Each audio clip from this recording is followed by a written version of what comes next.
call yourself an atheist? Why this non-theist thing? Isn't that just gussying it up a bit? Well, I'd say no. I think names have a lot to do with perception. If you think about what does an atheist mean, ask a Christian, what is an atheist to you? And immediately you get these very negative feelings that come up and these words that are associated with this title. And, I mean, this is one of the things I know for a fact by dealing with and debating so many different Christians. If you say you're an atheist, they automatically assume that you insist that there is no God. And I guess they're moving more towards the strong atheism, where you say no, it's impossible that there's any sort of God whatsoever. So they kind of automatically assume that you hold that belief. Just basically they don't know. Once again, these titles that people give you, they can mean so much to different people and different things. So you really have to kind of nail it down by really describing your beliefs. So I really chose non-theism instead of atheism because it's still not believing in God or the theistic God, the Christian God of the Bible, or any kind of deity for that matter. But yet it doesn't seem to carry all the baggage that the term atheist does. And some atheists will say, well, you know what, we got to stand up for our term and we got to make it mean something different. Well, you know what, good luck with that, but I don't think you're going to do a heck of a job convincing 2 billion Christians that already have many preconceived notions of what that term means and that you're immoral and that you're evil or anything else that no matter how crazy it may be, the fact is that those kind of terms are associated with atheism. So I say, you know what, let's just change the term a little bit and not take all that baggage. Plus, there's this tradition in a number of world religions of not being a theist because you have some alternate view of God or of what the God notion does. Like in Theravada Buddhism, they don't really have a god, though they don't care if you believe in the traditional Hindu gods. They're almost just on the level of folklore beings, but they speak instead of nirvana, which is no person in any way, nobody that's going to answer prayers, but it has the same sort of function in the system. So that's non-theism, but no one would say it wasn't a religion. I mean, there are various kinds of pantheism and yoga and so forth, which don't involve a god, or, as you say in the title of the book, it's just a concept, like the chakras, that some people believe they're actually these spiritual nerve centers. Well, the original yogis apparently didn't. It was just sort of like a biofeedback thing, a way of getting a handle on experience. And so what is God? Well, what do you mean by saying the concept, that the God is a helpful or unhelpful concept, even if God is not a living being? Well, whether you want to define it as helpful or not helpful, it doesn't really matter. I think the point of the title and the point of the book that God is a concept more than anything else, because I don't believe he is a being. And then once again, we get into these crazy definitions and define, well, what is a being exactly? Well, it could be a spiritual being. Well, what is spiritual? What does that mean? And you keep on going to this until you finally get down, well, it doesn't exist in space and time, and but we could feel him. So, well, what are you feeling? Well, I feel love. So you're talking about love. So basically, to me, when you really look at God and dissect it and what people call God, it comes down to what I believe it is, and that's a concept that exists in the minds of believers and even in non-believers. So if somebody says, well, do you believe in God? Well, I believe in the concept of God. Do I believe that he's a old guy with a gray beard that rides on clouds? No.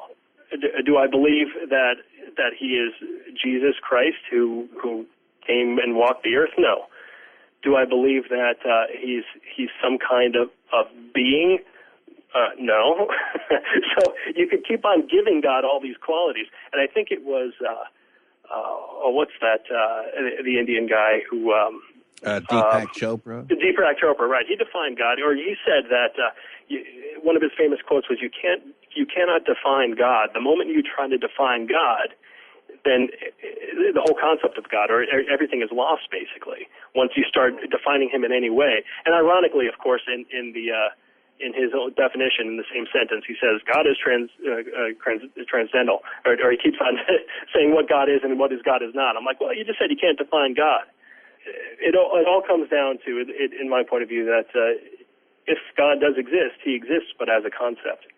Interesting. A friend of mine once said, one tenet everybody from a fundamentalist to an agnostic to an atheist believes in is God is within the heart. Even if you're saying there isn't any God out there, there's like Feuerbach, there are these godlike traits in the human heart. And I never thought of it that way, but I thought in a strange sense he's right. And that's kind of boils down to saying there is a God concept that plays out in many different ways, whether or not there is a God. These definitions, I was just reading a new book by Vincent Bugliosi where he argues that he says he's sick of the theist-atheist debates and wants to present the case for agnosticism, but then he promptly defines agnosticism as the belief that you can never know whether there's a God or not, which isn't quite the way it has been taken to mean since Huxley. It's just that, look, I don't know whether there's a God or not, and I don't see how you could find out, but who knows? Maybe somebody will come up with it. I'm not going to start dogmatizing about what I can't know. That's never safe. But then he says, well, what's an atheist? An atheist has this faith statement, this faith position. I know there's no God, hallelujah. I don't know any atheists like that.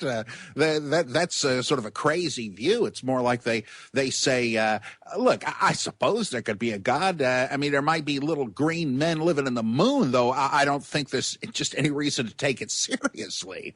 To me, that's atheism. And that's the standpoint I would take. But I do enjoy and respect religion, but to me, it's just died the death of so many logical problems, like what you say. You know, they say, oh, God, like this is great thing that Anthony Flew said in God and Philosophy. It says Catholic theologians will tell you that God is beyond human conceptuality and totally transcends reason, and we can speak of him only by analogy. But one thing we're pretty sure of, he's against birth control. And I thought, boy, isn't that, or just the other day, since it was right before Holy Week, one of the Catholic spin doctors on the Fox TV network was saying, well, we've got this drive to get people to come out to confession and to get right with God because God is reaching out. Whoa, wait a minute. Isn't that a typo? Shouldn't your script say the church is reaching out? And you realize, well, by God, they just mean our institution. It's like Ronald McDonald is the face of the hamburger joint, and God is simply like the imaginary mascot of this huge institution. And once you get beneath that and say, okay, let's get down to business, is God infinite? If so, can he be described? The whole Trinity and all these things, it just falls apart every place you put the laser pointer. And then I think you point out in the concept, God is the universal answer to everything because he doesn't make any sense at all. It's just a wild card. It explains everything by explaining nothing. You know, you want the answer to X? Well, I got it right here. It's Z. Oh, well, thanks. Boy, that's what I find refreshing about your book. It says a lot of profound things in very plain speech that makes you think about them in a new light. Well, I don't have any other choice. I'm not a doctor. I don't have many degrees, so I couldn't write in an elegant way if I wanted to. So I have to write in plain and clear. Well, I'd say if it's clear, that's eloquent. That's the kind we need. I appreciate what do you think that. about the thing they always say? Well, God can offer perfect forgiveness. He's all forgiving, but of course he's perfect in justice, so he's got to take it out of somebody's hide. Does that make any sense? Not at all. But then again, the whole concept of God really doesn't make a lot of sense. It's one of those, as you were kind of getting at.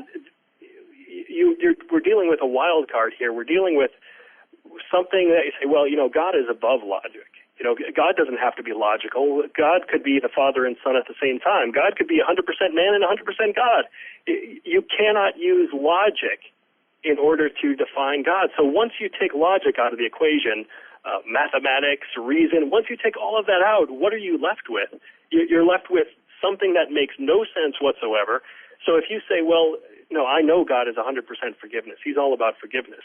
Okay, so if I'm a non-believer and I do not accept Jesus Christ as my Savior and I die, is God going to forgive me, or is he going to get justice on me and send me where I belong? And that's the fiery pits of hell. Well, there's the same thing that if you look throughout the Bible, I mean, there's all those questions like, well, wait, are we talking about a just God, a God who demands justice like the warrior God of the Old Testament, or are we talking about a God that's all about forgiveness and will forgive us our sins like the Jesus God?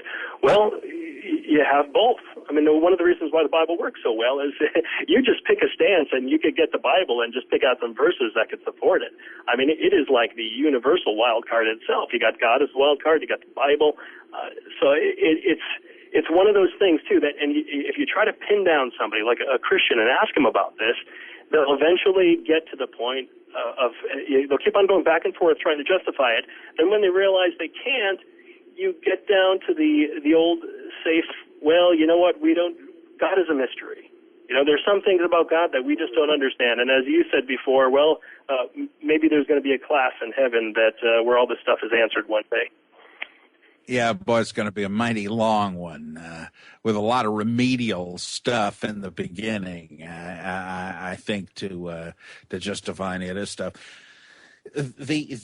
I found, I did take the time to get these degrees, and I'm glad I did, but I have to admit it kind of showed me the door. The more you get into the doctrines about God and so on, the more you realize, wait a second, like what you just said is said all the time, and then the same people will turn right around and say, if the biblical God doesn't, the presuppositionalists say this, if the biblical God doesn't exist, there's no basis for logic. So if you want to believe in logic, you got to become a born-again Christian. What? You're just showing that logic means nothing if it's decided by the whim of some creator, and at least they're consistent about that because it doesn't ultimately make sense. And all of these heresy condemnations, what they were doing was to condemn people that tried to make it clear. Well, let's see, I don't quite see how you can be one God and three at the same time, so maybe it's one God who acts three different ways. Sorry, disqualified. And they say, no, it's a mystery. You can never distill it down into something you can explain. But I got news for you. If you can't explain it, there's nothing to believe. And it's just astonishing. Ultimately, it winds up with if you're unlucky enough to be in Kiwanis instead of the Optimist Club, you're going to hell. And what is that? I just, the older I get and the more versed in this stuff, I just find it amazing that I believed it for as long as I did. Right. Well, it's like you don't want people to pull a fast one on you and over you, and that's sometimes what it feels like. When somebody's trying to explain Christian theology to you, they do it with such conviction. And yet, of course, someone will explain it to you one way, and then you go to another Christian, and they'll explain it completely opposite way with the same level of conviction and assurance that what they're look. I'm not talking about a theory here. What I'm telling you is truth with capital T. And you're saying, well, wait a minute. This guy over here, your buddy, a Christian from another church, told me a different truth with a capital T. So how do you reconcile this? And you also mentioned about the whole idea of some of these things, that the concepts of God and the theology where it just doesn't make sense, and then you have where you could resort to the wild card and say, well, it doesn't have to make sense. It's a mystery. But then you cannot take this mysterious world where logic and reason doesn't work and mix it, commingle it with this logical world where things do make sense. And so you can't look at the real world and take, for example, the resurrection of Jesus and say, okay, here's a man who died, came alive after 3 days, turned water into wine and made all these fish appear and bread. It's like, all right, well, now you're taking this mysterious world that doesn't make sense, and you're mixing it with this physical world where we know the laws of this world, we know the rules. So, and that's where I guess that's where I have a real problem with. If you want to take your theology, and if you want to say, well, it doesn't make sense, it's not logical, but it doesn't have to because it's in a completely different realm, then, fine, I'm okay with that. If that realm exists after we die, maybe after we die we'll find out about it, and we'll live in that realm then, and we'll live by those rules. But for now, we're living in a world with these rules, where these rules apply, where we could test the laws of logic, the laws of science, and when people, I guess, try to mix these two worlds, that's what upsets me, and that's where I get a little bit agitated, because it's like, no, that didn't happen. And if it did, well, prove it. Prove it with a test. Show me. And they just can't. And they say, well, it's an unrepeatable event. Well, we heard those stories before. Well, that's a great circular argument there that, the resurrection happened, but it is an unrepeatable event. So you're right. It can't be proven, but that's no strike against it, because if you could prove it, it would mean it was some scientifically explicable thing, and that's not a miracle, like just bringing somebody back on the operating table. So you see, it's no strike against it. It's a miracle. You just can't verify it. Yeah, well, okay, I see that, but then why believe that it happened? Oh, well, because they say that in my church, and the people there are real nice, and that's why I go. So that's how I know that this guy died and rose from the dead. That's how I know there's three persons in the Trinity, because I sure like this church, and that's what we say in the creed. Yeah, that's some epistemology. Oh, boy.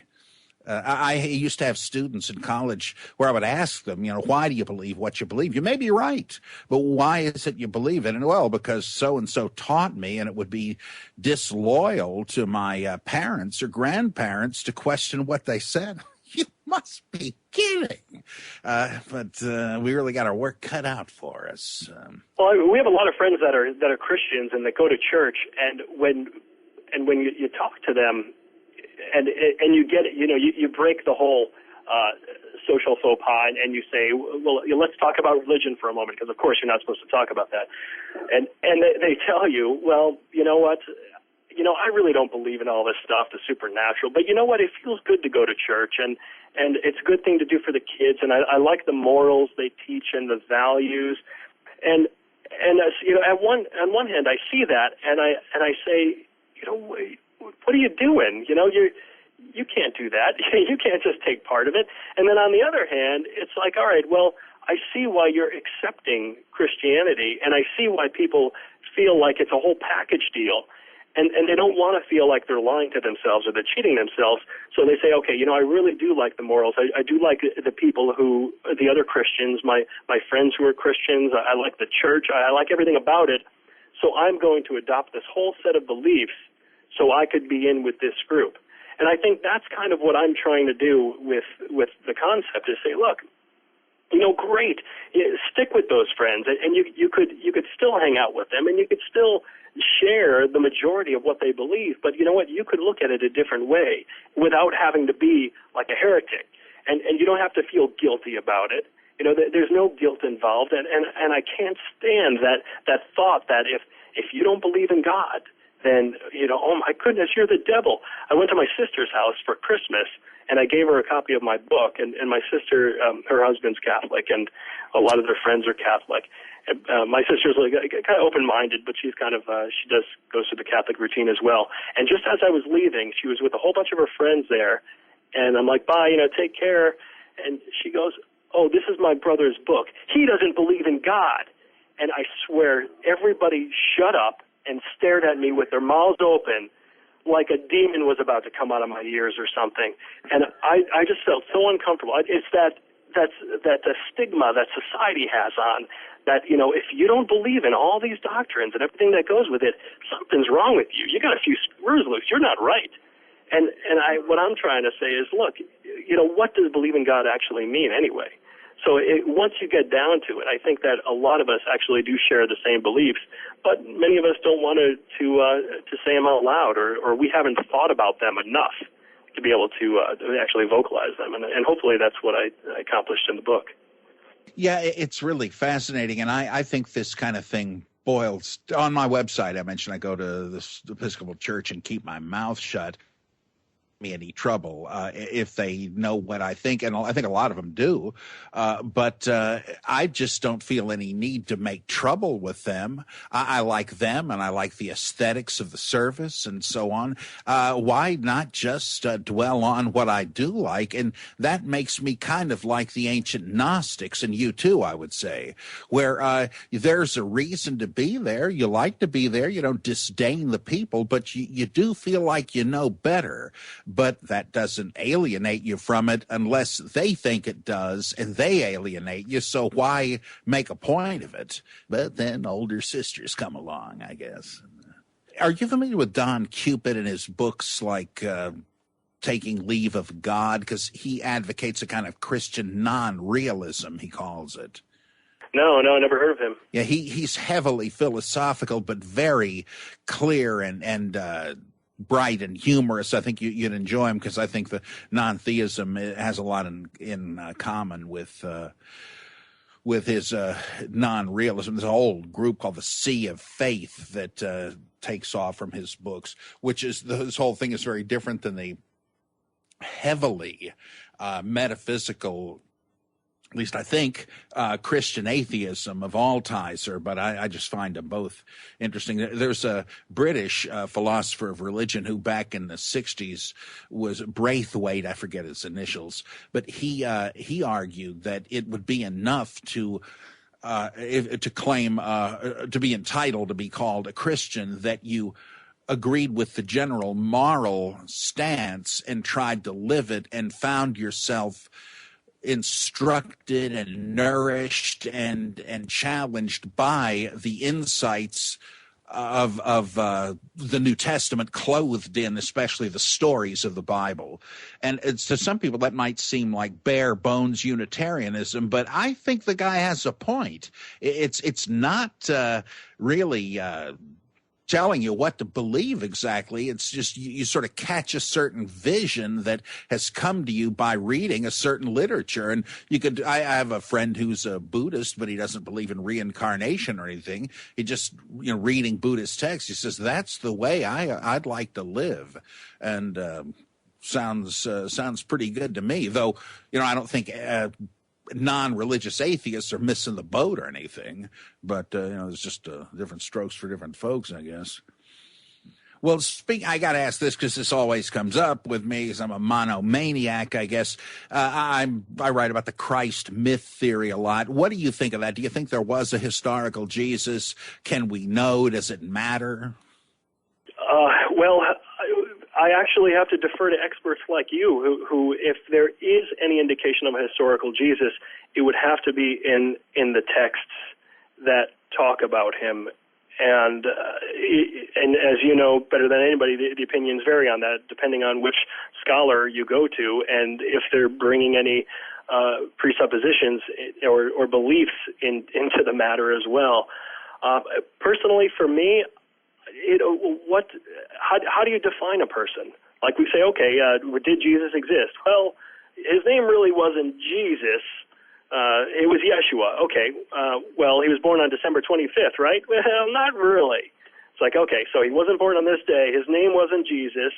What else? Well, he obviously was a white guy with long brown hair and a beard and bright blue eyes, right? Well, not really. He was probably a darker-skinned guy, and who knows, he could have had a mohawk. So once you start, it's like, wait, what do we know? What is Jesus exactly? Who was this historical guy? Personally, I think it's probably, the whole story is probably based on a character. That's certainly a possibility. Or it could obviously be too that Jesus was a god before he was actually a real man, and it was the opposite. And but personally, for me, it doesn't matter. It's for me, Christianity and following the beliefs is really about the Jesus character and what the Jesus character stands for. And if you ask people, look at the bumper stickers, what would Jesus do? Well, he'd come into a crowded area and flip over tables.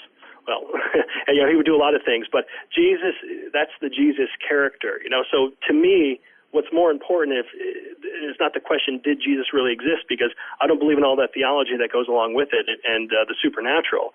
To me, it's just how Jesus was defined in the book and in the text that we have. So that's what it really boils down to. And I don't think we could ever know unless we, out of some crazy chance, we find the bones of Jesus and somehow are able to prove that. But I wouldn't hold my breath. Yeah, the parallels with like Merlin and King Arthur, I think, are apt. There's a decent chance there was some Romano-British war chief that might have given rise to the King Arthur story, but would that be King Arthur or Merlin? There's some minstrel or something referred to as Mirrodin, and some people say, well, that's the historical Merlin. Well, is that really Merlin that you read about in these epics and so on? There might be some tenuous connection, but to say that is we've found the historical Merlin, I don't even know what you're saying anymore. So the only thing we've actually got is the stories. And that is like the unverifiability of it in the nature of the case is sort of is part of the structure, I think Derrida would say, of the whole Jesus Christ thing or Buddha or whatever. It sort of matters as to the meaning of it, that it cannot be verified and might not be historical at all. So people are just spinning their wheels, and I find it more and more tiring to deal with them. But maybe you can take my place in all these debates. I could hand the baton off. Okay. Well, I really find this fascinating, and I really appreciate your being on Point of Inquiry, both. I hope you'll come back sometime soon. I would love to. Thank you so much for having me.